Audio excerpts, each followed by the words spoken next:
Hi everyone! Good morning! I'm back. This is Sam Brusas and welcome back to my YouTube channel. Oh my gosh, this is it guys, pag-uusapan natin ngayon. Sino nga ba ang malapit sa corona? Yan ang tatalakayin natin ngayon. But before anything else, hello Philippines and hello beautiful people. Mabuhay! Kamusta kayong lahat? Sana lahat po kayo ay okay at safe ngayong araw na ito. At syempre sa lahat naman ng mga bago nating subscribers dyan, hello po sa inyo lahat. Maraming salamat guys sa pag-subscribe ninyo syempre dito sa channel ko. At syempre sa lahat naman ng makasolid na makamamasam dyan na laging tumututok dito. Araw-araw, lagi-lagi, maraming salamat guys sa inyong lahat.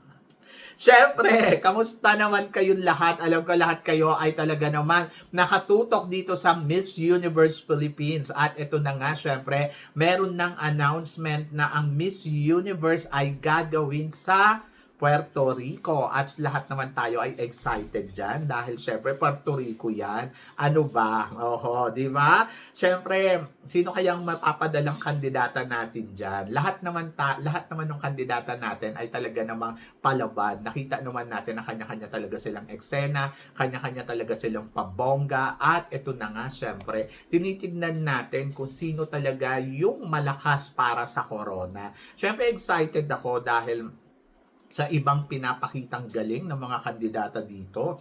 Lahat lumalaban, lahat kumakabog. At isa na nga dito sa mga tinitingnan natin kung sino nga ba ang malapit sa corona. Yes! Isa sa mga nakikita ko na malapit sa corona ang pambato ng syempre, Pampanga. Yes, to be honest, isa si Pampanga sa nakikita ko na sobrang lapit para sa corona ng Miss Universe Philippines. Ano naman kasi, maganda talaga si Pampanga at may ibinibigay talagang beauty na pang Miss Universe.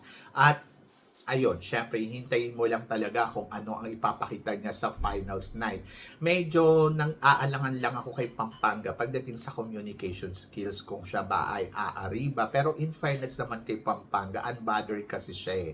Kumbaga parang hindi siya nawo-worry kung Q&A. Kasi naman nakakasagot kasi si Pampanga. Sabi ko nga, makakuha lang yan ng perfect na tanong.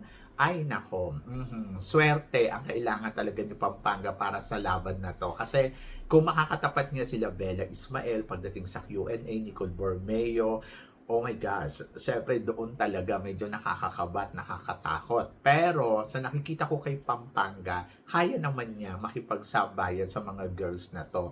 Bakit si Celeste Cortez, di ba dati ang mga kasabay si Pauline Amelex, magaling, si Annabel McDonald, di ba? Pero alam mo yon, hindi sila umobra kay Celeste Cortez. So, it's about destiny ng girl. So, beauty, may height, may body, at nakakasagot si Pampanga. Kaya parang feeling ko, yes na yes si Pampanga talaga para sa dulo ng kompetisyon. And then, tignan natin kung aariba nga ba ang pambato ng Pampanga hanggang sa dulo. Pero ikaw, anong tingin mo kay Pampanga? Aabot ba? Di ba? Isa din sa mga tinitignan ko na pwede din talaga umabot sa dulo ng kompetisyon ang pambato ng Taguig. Yes! Grabe si Taguig, no? Sobrang anlakas nito pagdating sa Q&A. Wala naman akong masabi kay Taguig. Talaga namang kaya netong sumabay at sumasabay naman talaga, di ba? So, yon. So, si Taguig, ang isa sa mga nakikita ko, kung gusto mo talagang maalasi o ang dating, punta tayo kay Taguig. Pwede talagang manalo si Taguig sa Miss Universe Philippines. Paano naman kasi, iba din ang pinapakita talaga ni Taguig. At in fairness kay Taguig, may ibubuga talaga sa competition na to, di ba? So, yon. So, si Taguig ang isa sa mga tinitignan ko din na ay pwede itong makipaglaro ng todo-todo. Yes, maaaring kumbaga parang mahigpit ng labanan dito, pero parang si Taguig kasi pag tinignan mo kaya niyang mag-penetrate sa Q&A. Yung Q&A kasi ni Taguig talaga ang panghahawakan mo dito. Sobrang tindi ng Q&A ni Taguig. Kaya talagang mag-deliver ng bonggang-bongga. At dun ang nakaka-excite kasi alam kong dadaan talaga sa panel ng Q&A ang mga kandidata, di ba? So, Q&A ang isa sa mga nakikita ko na nakakatakot, o di ba? So si Taguig and then ito nga si Pampanga. And then of course, tinitignan din natin sa competition na to, actually pwede din talaga si Nicole Borromeo sa totoo lang. So si Nicole, kung makakapasok siya sa top 7, I think Nicole Borromeo kaya nito mag-penetrate, makipagsabayan ng Q&A. Alam ko yung iba medyo nagdududa para kay Nicole Borromeo kasi nga 'di ba parang sa nangyari sa kanya doon sa closed door interview. So parang nag-struggle siya. So pwedeng mangyari yun uli kay Nicole. Pero parang feeling ko mas mag-iingat na si Nicole. Kaya lang parang may pressure mararamdaman, no? Kasi parang paano kung hindi siya mag-penetrate, o di ba? So yon, isa din yun sa mga pwede natin tignan. Pwedeng yes, si Nicole Borromeo makasabay hanggang sa dulo, pero pwede din mawala sa sistema dahil sa alam mo yun, yung Q&A medyo nakitaan siya ng nervyos doon eh. So, parang feeling ko ayun yung magiging niya, kailangan niyang maitawid. So, let's see kung ito nga bang si Nicole Borromeo ay aabot or si Cebu Province kaya nga ba umabot hanggang sa dulo, di ba? And then isa din sa mga nakikita ko si Tarlac, sa totoo lang. Si Tarlac, isa din siya sa mga nakikita natin ngayon na, oh my gosh, nakakatakot ang laro ni Tarlac ha. So, pwede din si Tarlac sa corona ng Miss Universe Philippines kasi, oh my gosh, iba eh. Pero kasi pagdating sa Q&A, doon ako nag-aalinlangan sa kanya. Parang feeling ko si Tarlac mahihirapan siya pagdating sa closed door, sa final question. Kasi nga, ayun naman yung week niya yung pagdating sa closed door interview nga, 'di ba? Parang tuliro na siya.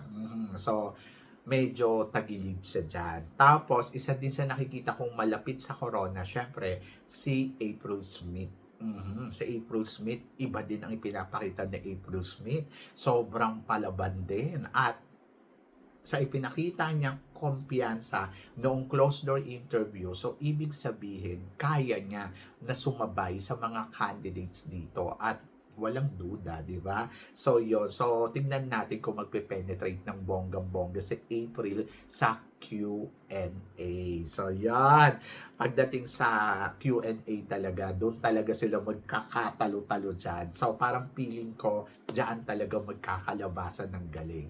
And then, syempre, si Bea Milan Windorski ng La Union.